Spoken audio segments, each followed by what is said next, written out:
Welcome back to Busted Open. Mortman, LaGreca, and as promised, the Hall of Famer, the Showstopper, the Heartbreak Kid, Mr. Wrestlemania. We could throw out all the names. How about author? Wrestling for Which My one of these Life. does not fit? Shawn Micheals. One Shawn, of these is not like the other. welcome aboard. Great to have you in studio. How are you? I'm doing great. Thank you I appreciate y'all having me. Can't drop the cowboy. No, hat heavens there. no, my prized possession. So, Well- no, appreciate you having me very much. No, and the book is excellent, and I'll just dive right in. First of all, great reflection of your faith. It's always good to hear from somebody that's going to reflect in that way and be totally honest, and you're totally honest in this book. And the one story that struck me is the story with Cameron when you're on the couch, when you kind of first realized that you had a problem, and though I don't think you totally lost your faith, you kind of strayed, and you brought that back into your life. Just reflect for us a little bit about that story and how you got back into your faith. Well, again, it's I guess a little bit of a misconception that I got back into my faith. I was raised Catholic, but gosh, I mean, it had been a long time since I was a church-going kid. And by this time, whatever, I've been in the wrestling business 15 years, and it was very simple. It was having a child and knowing, I can remember, when we first found out Rebecca was pregnant, and in my mind, you've got 9 months. 9 months, get yourself together. And then of course, he's born, and then his first birthday, and then his second birthday, and you're a little better, but I'm still, you're just still not being, the man and the husband you should be. And again, it was that night on the couch. Again, him in his innocence, thinking I was tired, and obviously me knowing that wasn't the case, and it just, shaming me, humiliating me.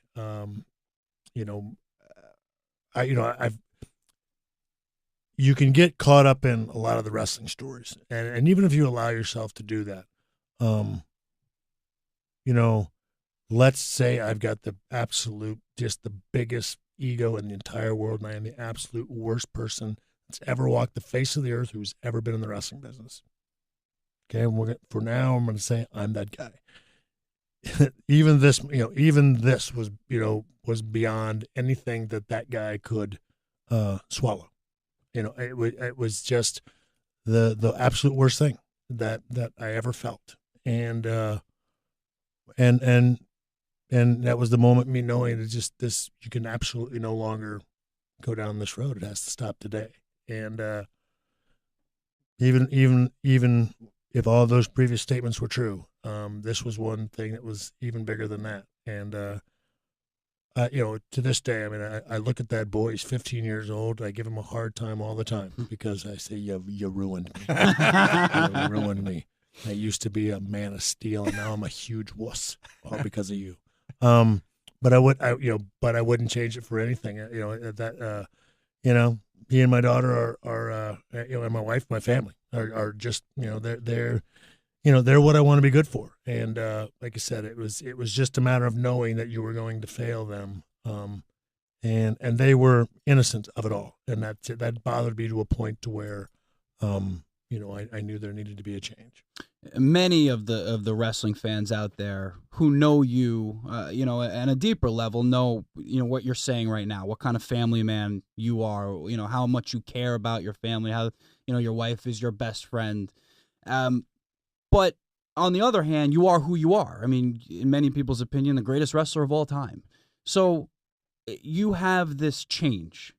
And now, I mean, you still are Shawn Micheals, and you have to go back with your peers into that locker room, people that know you in a different way, not just their feelings and their acceptance, but how did you feel? What were the emotions running through you when you were, I guess, explaining or showing, and it's detailed beautifully in the book, like, hey, I'm a different guy now. What were the emotions running around, not just you, but also the locker room? Well, a lot. It's a little bit of a tug of war, because one of the things that I'm very thankful for that my Christianity brings, especially all these years later, not so much the beginning But it enables, me to, to grasp that as much as I can love and respect my fellow man, which I do. But at the end of the day, you guys have zero say-so on my eternal being. And that's looked at by the good Lord above. And so that gives you a strength that you might not ordinarily have against, whatever, peer pressure and yada, yada, yada. But to your point, coming from where I came from, I knew there was going to be a lot of cynicism. I knew there was going to be a lot of questions. Much like now, though. I mean, it's like people like, yeah, but that was tough business on you, though, wasn't it? I mean, your body's got hurt. Like, well, yeah, but I mean, I knew that going in. I mean, I don't expect a pat on the back because, I endured. It's a physical job. You're going to get hurt. So, So I knew that. I mean, I knew that. I understood that. There were many guys that I knew had every right to be cynical and to wonder and look at me and say, you need to prove yourself, all that kind of stuff. None of that bothered me. And I think, that's what I think the biggest thing is that my faith brought to me is that none of that bothered me and it didn't anger me. The old me, it would have angered me, and it's like, I don't have to prove myself to you. And again, you just would have reciprocated that bad attitude going forward.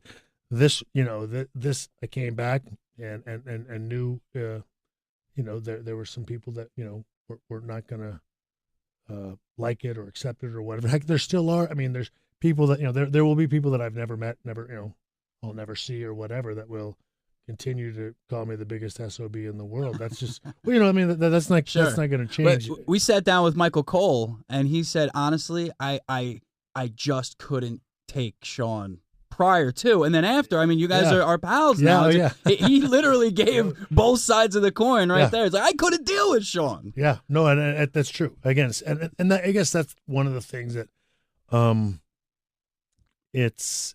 there's a difference between the guys that know you and the guys that knew you, as opposed to, and again, there is a difference. I know that from a fan's perspective, a guy that sat in the locker room with me, that never hung around me, never talked to me, never whatever.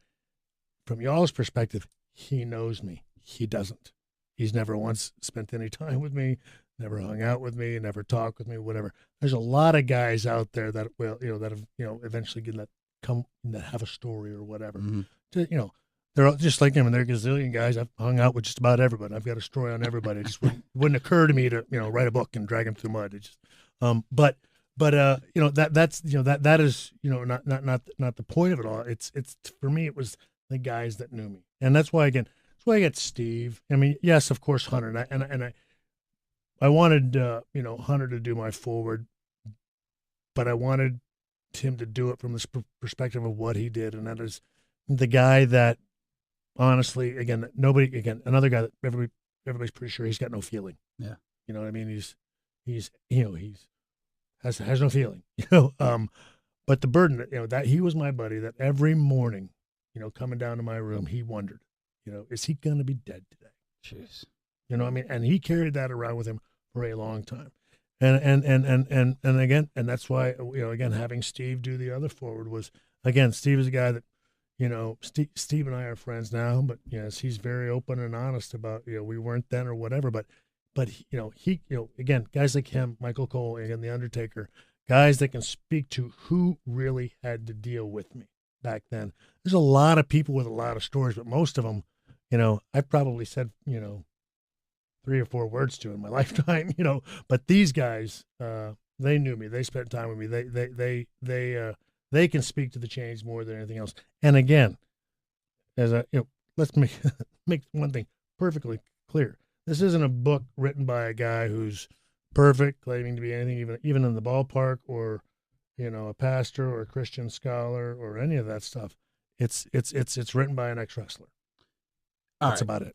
And the book is Wrestling for My Life. Of course, the legendary, the Hall of Famer, Shawn Micheals. Here's what we're gonna do, because they're giving me like the 2-minute sign, which I hate. Already? I hate that. We just are barely getting cooking here. Here's what we're gonna do. I'm gonna toss it to my broadcast partner, the great Dave LaGreca. Quick hitters, wrestling related, for the showstopper. Go. Well, Undertaker. The streak ends with Brock Lesnar at last year's WrestleMania. 2 epic matches with the Undertaker that you had. One that was the last match of your career.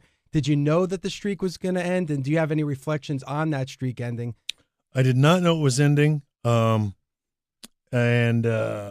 of the camp that I don't think it should have been ended or should have been ended. Yeah. Totally agree. The guy you train, Daniel Bryan, will the love, the relationship that the fans have with him, is that going to wear thin at any point? I mean, probably, I guess, because again, God love them, but they're fickle. They're a fickle group. But even if they do, they'll come back again. I mean, because at just as being as fickle as they might be, they're also loving and forgiving and everything else. But he'll evolve, he'll change, just as the fans will. I mean, it's an ongoing evolution, the whole WWE and the wrestling business as a whole. And again, I'm speaking from a guy that now sees it all in the rearview mirror. I recognize that in the moment it feels like this is never going to end, or this is the worst thing ever. It isn't. Time you'll be surprised, 5-10 years from now when you're looking back on this, how cool it is. And someone who's been outspoken about his faith as well, Sting, somebody that you've had dealings with outside the ring, now making his first match in the WWE. Yeah, and I do have to say that we were, whatever it was, a couple of weeks ago. I guess he was there, and I never saw him. Never saw him. And I guess how Sting rolls. Well, apparently, but just so you know, just not for TV. Yeah, I mean, I didn't know he was there, and he showed up at the end of the show. Obviously, when I'm done with my thing, I'm out of there like a scalded dog. But I had no idea he was there. So yes, art imitates life because he's still very mysterious. The top of the food chain, Vince, Triple H. We think the company's in great hands with one of your best friends, Vince. It's funny, they both go on that podcast, and you just wonder, is Vince a little bit out of touch with the pro wrestling fan right now? I don't know if he's out of touch with the wrestling fan right now. I know that he's Vince McMahon, and he's always had a screw loose. And so sometimes that screw loose makes him a genius, and sometimes it doesn't. And so, truthfully, I say that half jokingly, but I'm not there enough, and again, I always tell everybody, and I don't say it to demean anything or again, to try to be like that, just because you're away, you don't know. I don't keep up with a lot. I'm not lying. I've tried to do well in this book. I'm a one thing at a time guy. I'm not a multitasker. So, I'm not the best guy to ask. What I do know is what I've always known. They don't ever sink. They might be stranded out there for a little while, but it's like the old WCW, WWF thing at the time, man. They are going to win. Yeah. And so whatever, even if they're down, they'll come back. That's a wrap. Boy, Shawn, geez, we could talk to you for freaking an hour. By the way, you almost got us fired. Quick story. Really quick story. Our first ever interview with you, we blew out all our breaks, all of our commercial breaks. We're like, screw it. It's Shawn Micheals. We're just going to go the full hour. And then I get the call right after the show. To my office, please. And they're like, we cannot ever do that again or you are fired. Oh, my God. Well, that is tremendous. And I want you to know that now you, too, can go on some interview and talk about how Shawn Micheals almost got you fired. There you go.